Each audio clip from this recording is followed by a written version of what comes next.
You either die a hero, or you live long enough to see yourself become the villain. I can do those things because I'm not a hero. I'm whatever Gotham needs me to be. They'll hunt you. You'll hunt me. You'll condemn me. Set the dogs on me. Because that's what needs to happen. Because sometimes the truth isn't good enough. Sometimes people deserve more. Sometimes people deserve to have their faith rewarded. Morgenthau outlines the 6 tenets of realism which provide the basis for classical realism's analysis of global politics. Specifically, he argues that politics is governed by objective laws with roots in human nature. That is, we can develop a scientific understanding of politics based on our understandings of human nature, and importantly, human nature is viewed through a very pessimistic lens, that we're all self-centered, self-regarding, and self-interested as a species.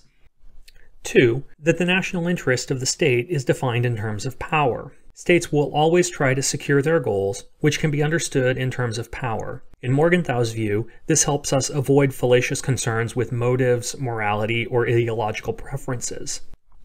3. Interests are dynamic. While the national interest is always defined in terms of power, the nature and scope of that interest is dynamic and changing. 4. That abstract moral principles cannot be applied to politics. While morals may be important, they cannot be applied in abstract or universal manners to international politics. Morals do not determine the actions of states, though they may be a source of some influence. Morality, in other words, must be filtered through concrete circumstances. 5. There is a difference between moral aspirations that may help motivate a state and universal moral principles. While states may attempt to shroud their interests in a cloak of universal moral claims, Morgenthau maintains that this is misleading and pernicious. In reality, states are simply trying to make moral claims to advance their true interest, which is power. And finally, 6. The international sphere is autonomous and distinct from the domestic sphere. While we may engage in legalistic or moral arguments... Here we go. The clip that I just played was a clip from classical realism. And the difference between classical realism that was pretty much put together in the 40s during the Cold War, I think it was 49 during the Cold War, to neo-realism, which Mearsheimer practices, which I find, I figured out when I started listening to him, I said, he's doing what I've been doing for the last 30 years.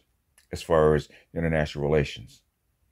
And he defined it, structural realism.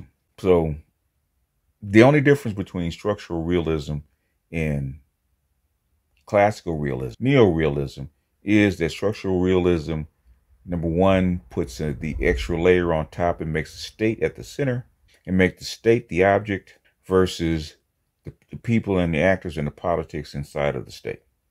You actually use the state as an object and a structure in connection with the other state actors or democracies or governments that are authoritarian or whatever it is, the balance and all that kind of stuff. It all becomes a structure that the states interact in, and basically the states' interaction and their actions actually determine what goes on inside of their politics and how they respond and all the other trade policy, all that kind of stuff, right? So to reiterate, classical realisms. The first rule is politics is governed by objective laws with roots in human nature. In other words, human nature is a very important part in classical realism. And then after that, national interest defined in power. And the interests are dynamic. That means they're ever changing. The moral significance of political action, which relates to human nature. Moral aspirations of particular nations are not the moral laws that govern the universe, which is true. This is where structural realism actually comes in. Autonomy of international politics. This is the difference. Whereas roots in human nature and politics governed by objective laws, it starts here and works its way down. Structural realism actually puts this at the top, and instead it makes this almost like a person. And then after that, everything else is in reverse order. human beings and interaction of human beings, politics is defined through this. They take human beings in an aggregate. Now, normally in culture, right? In culture, as defined by Quigley, culture is the interaction between the environment and human beings. That determines what culture is, right? And as human beings, depending on whether it's snowy or hot, what kind of food stuff they have, what kind of land they have, whether they're going to grow rice or wheat or yams or whatever they're going to grow, right? Depends on the environment that's around them. Animals that you're going to raise or kill or slaughter, where you get your water, all that kind of stuff depends on your environment. Can't grow rice in the Sahara, not enough water. Can't grow wheat in sub-Saharan Africa. There's way too much. There's too much water.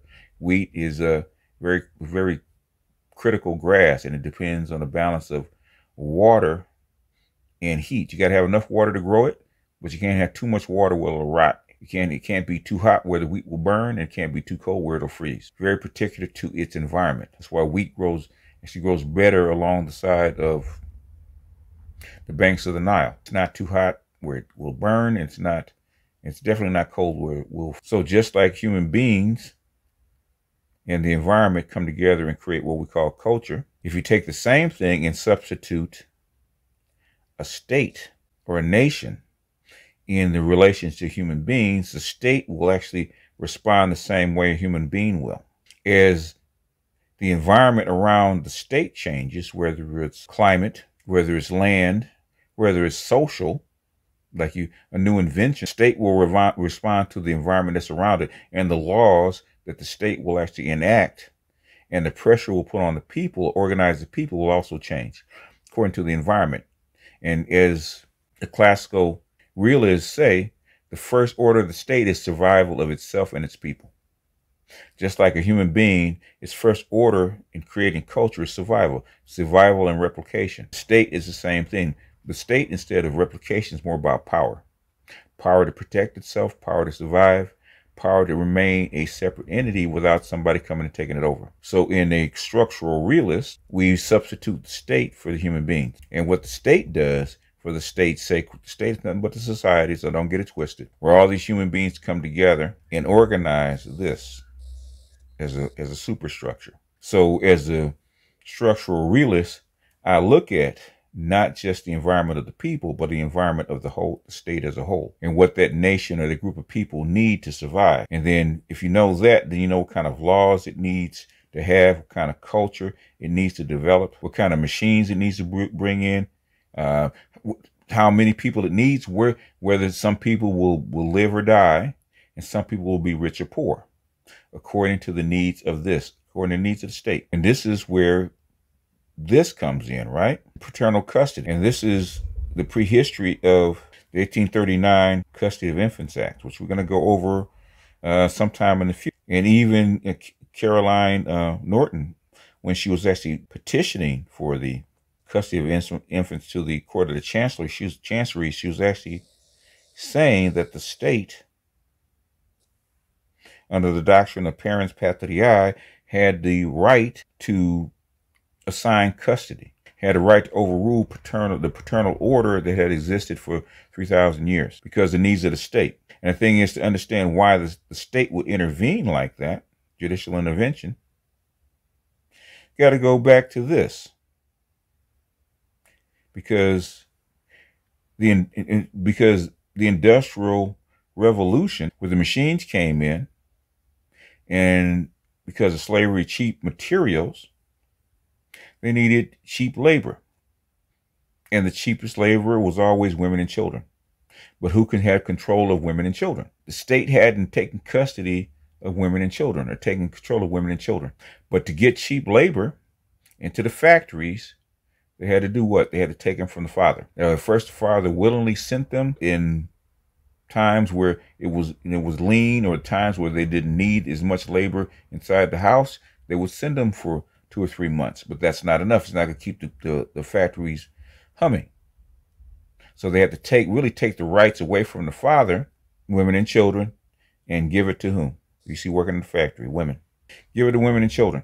And even in the in this piece, in this note, which is actually a very good document, get your hands on it. You should read it, by Sarah Abramowitz. She mentions that in 1804 there was a big movement, divorce movement, where these women, because they had jobs and independence, were leaving the men,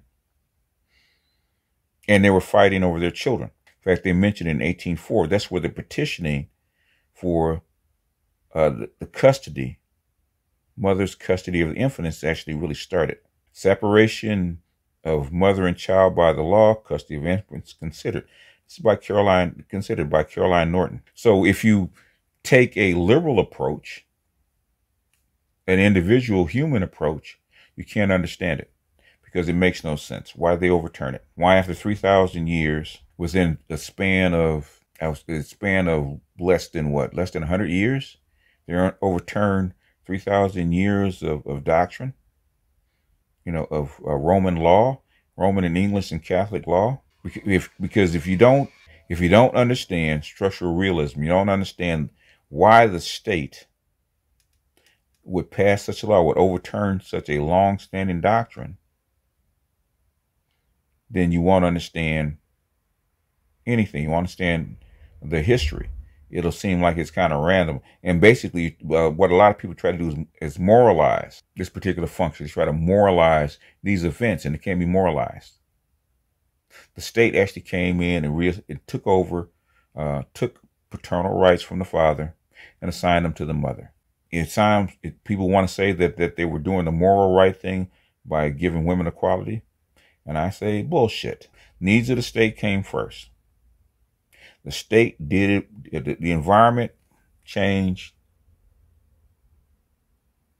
in the IR, Industrial Revolution. And so the culture, which was patriarchy,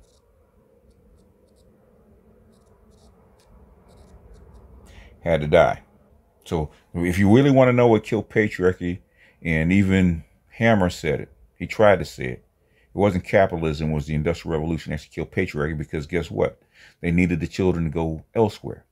And once the machines had got more and more proficient, they sent the kids to school, and even the women stopped having as many children. Most women didn't want to have 9 or 10 children. It's hard on the body, and every time she had a child, there was risk of death. That's how come, I don't have the chart with me, but that's how come in 1800, the average fertility rate in the United States was about 8. I think the black women had 9. I think white women had like 7 point something, right? But the average was about 8. By the 20th century, 2/3 of that rate had been cut. That is the people's reaction to the environment, and also the state shaping the environment economically, legally, and physically to cause the culture change. So as a structural realist, I'm not saying that I have the best approach, but as Mearsheimer says, it's one of the better tools. Now, structural realism was actually created to actually figure out the balance of power dynamics in different societies, different states, different countries, even different regions. But you can use structural realism to actually talk about the individual cultures in society. And that's what I use it for. That's the way I use structural realism. That's the way I envision it. Now, the effects of the global society is actually going to come down and affect you in the micro. The macro always affects the micro. And a lot of times people miss the macro because they're focusing on the personal. And the personal is fine, because how one person will react to the environment, to the same stimulus, is going to be slightly different. But in aggregate, okay, most people will react very similarly. So that's why I focus on structural realism rather than liberalism. Even liberalism is a function of structural realism. Anyhow, that's all I got for this one. This is BGS out, and I'll see you guys on the next one. Peace.